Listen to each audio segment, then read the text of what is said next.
ఇచ్చినాము అంతవరకు. ఇప్పుడు తెలంగాణలో కార్పొరేషన్ ఎన్నికల్లో బీఆర్ఎస్ కంటే మీకే మొత్తం 7 మున్సిపల్ కార్పొరేషన్లు కలిపితే మీకే ఎక్కువ వచ్చాయి డివిజన్స్. బీఆర్ఎస్ కార్పొరేషన్ లో నెంబర్ 2 ఉన్నారు మీరు. అంటే పెద్ద సిటీస్ లో భారతీయ జనతా పార్టీ డెఫినెట్ గా ఉంది. కానీ పంచాయతీ లెవెల్ వరకు లేకపోతే చిన్న మున్సిపాలిటీ లెవెల్ వరకు ఎదగాలంటే ఇంకెంత సమయం పడుతుంది?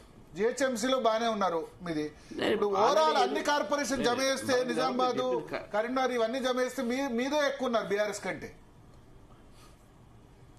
ఎగ్జాక్ట్లీ అది వాస్తవము. ఇప్పుడు వేరే చోట పెరుగుతున్నాం నిజంగా మాకు, అందుకే అంటున్నాం మాకు మొత్తం కూడా ఓటు పర్సెంటేజ్ కానీ మెంబర్స్ వార్డ్ మెంబర్స్ కానీ చూస్తే పట్నా ఏరియాలో పెరిగింది.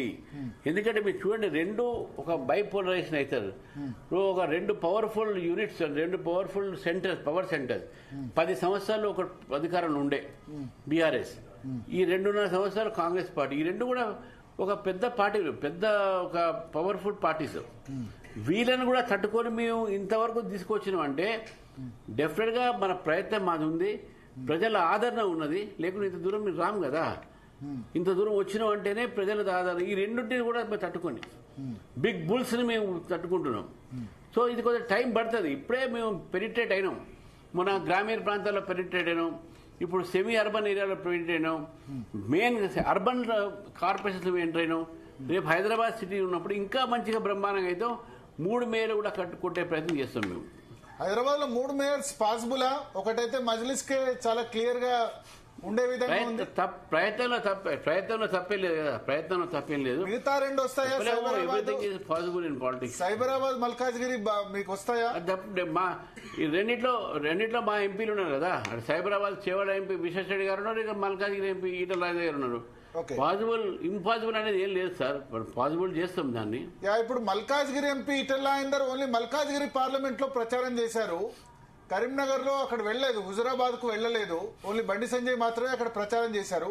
ఎట్లా వాళ్ళిద్దరిని కలుపుకొని పోతారు? కార్యకర్తలు కోరుకుంటారు బండి సంజయ్, ఈటెల, అరవింద్, రామచంద్రరావు, కిషన్ రెడ్డి అందరు కలిసి పనిచేయాలని. బట్ కలిసి పనిచేయడం లేదు. సో పార్టీలో ఇప్పుడు పార్టీ రాష్ట్ర అధ్యక్షుడిగా నేతల మధ్య కోఆర్డినేషన్, ఈ నేతలందరూ కలిసి పనిచేస్తే ఇంకా బెటర్ రిజల్ట్ వచ్చే అవకాశం ఉంటుంది కదా. సో దాన్ని ఎట్లా సెటిల్ చేస్తారు? కలిసి పనిచేయాలి, కలిసి పనిచేసేటువంటి ఒక వాతావరణం నిర్మాణం అయింది. మన ఈటల రాజేంద్ర గారు కూడా వరంగల్ తిరిగారు, మహబూబ్నగర్ తిరిగారు, అన్ని చోట పోయారు. వారి యొక్క కాన్స్టిట్యూన్సీలో కేవలం 3 మున్సిపాలిటీస్ ఉన్నాయి. ఆ 3 మున్సిపాలిటీస్ తో పాటు చాలా చోట వారు పోయారు. వారు ఎక్కడైతే జమ్మికుంట, హుజురాబాద్ 2 చోట్ల పోలేదు. అది వారు జనరల్ గా మన పోలేదంటే అక్కడ ఎంపీ ఆల్రెడీ తిరుగుతుంది కదా అని ఎందుకని చెప్పి వేరే ప్లేస్ తిరిగాడు. తిరగలేదని కాదు కదా, ఆయన తిరిగాడు కదా, ఆయన ఓన్ తిరిగాడు, బయట కూడా తిరిగాడు. ఓకే. సో ఇప్పుడు బీఆర్ఎస్ ఓపెన్ ఆఫర్ కొత్తగూడెంలో సిపిఐకి సపోర్ట్ అనౌన్స్ చేసింది. బొగ్గు కుంభకోణంలో ఎటువంటి చర్యలు తీసుకోవట్లేదు బీజేపీ, కాబట్టి బీజేపీ తర్వాత రేవంత్ రెడ్డి ఇద్దరికి వ్యతిరేకంగా మేము సిపిఐకి సపోర్ట్ డిక్లేర్ చేస్తున్నాం కొత్తగూడెంలో అని కేటీఆర్ కొద్దిసేపటి ప్రెస్ కాన్ఫరెన్స్ చెప్పారు.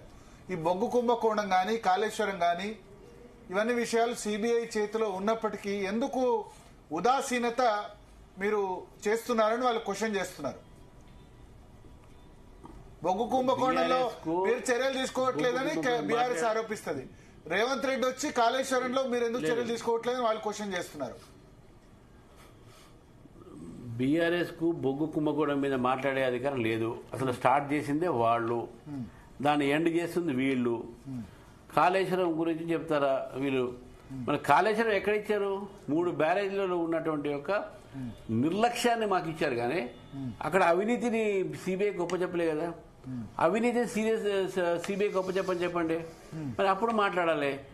ఎక్కడైతే మీరు ఆ పాయింటే లేదు. చాలా తెలివిగా రేవంత్ రెడ్డి గారు కేసీఆర్ గారికి హెల్ప్ చేస్తున్నారు. ఎందుకంటే కేసీఆర్ గారు అప్పుడు ఓటు నోటు కేసులో ఆయనకు హెల్ప్ చేశాడు కాబట్టి ఆయనకు వాపస్ చేస్తున్నాడు ఈసారి. అట్లా అరే పాప నాకు అప్పుడు హెల్ప్ చేశాడు, ఈసారి హెల్ప్ చేస్తాను అని చెప్పేసి.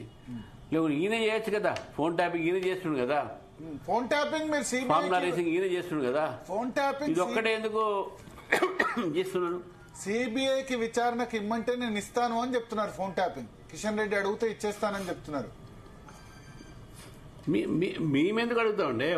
వాళ్ళకి చిత్తశుద్ధి అంటే వాళ్ళే ఇవ్వాలి, మేమెందుకు అడుగుతాం?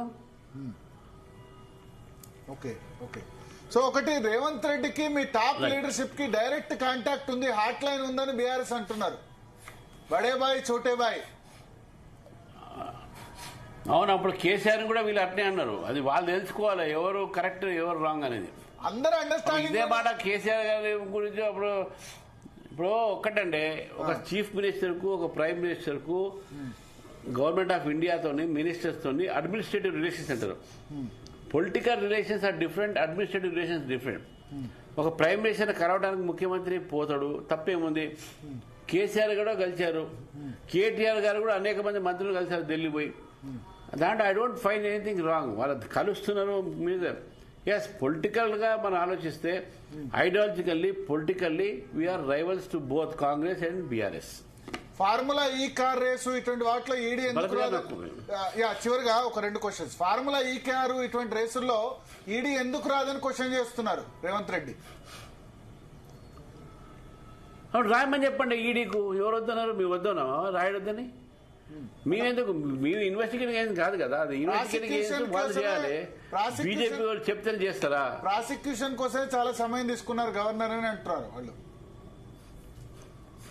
ఇక అది వాళ్ళ గవర్నర్ కు వీళ్ళ మధ్యన ఉన్నటువంటి ఒక రాతపూర్వకంగా ఏమి ఇచ్చారో ఏం రాశారో అక్కడ ఆయన ఏం క్లారిఫికేషన్ అడుగుతుంది, అది అంతా మళ్ళీ again legal process, administrative relations. అది మా పార్టీకి ఏం సంబంధం ఉంటుంది? ఆయన ఎప్పుడు లెటర్ రాశారు మాకెప్పుడు తెలుసు? మాకేం తెలుసు? రాసాను అంటూ రాసిందా లేదా కూడా మాకు తెలియదు అది. Okay okay. సో చివరిగా ఇక పార్టీలో చేరికలు ఉంటాయా? డెఫినెట్ ఇప్పుడే స్టార్ట్ అయినాయి. మా దగ్గర చాలా మంది కాంటాక్ట్ చేస్తా ఉన్నారు, వస్తాని. ఇప్పుడు ఈ 16 తర్వాత మళ్ళీ అందరికి పెట్టుకుంటాం మేము అది డెఫినెట్ గా. Okay. Next focus GHMC. Khairatabad వస్తే Khairatabad. Exactly, GHMC 100% focus. Okay. Thank you. Warangal ఉంది, అది కూడా వరంగల్ ఖమ్మం కార్పొరేషన్స్ కూడా ఉన్నాయి. ఎస్, థ్యాంక్ యూ రామచంద్రరావు గారు, జీ తెలుగు న్యూస్ కోసం మీ అమూల్యమైన సమయం కేటాయించినందుకు.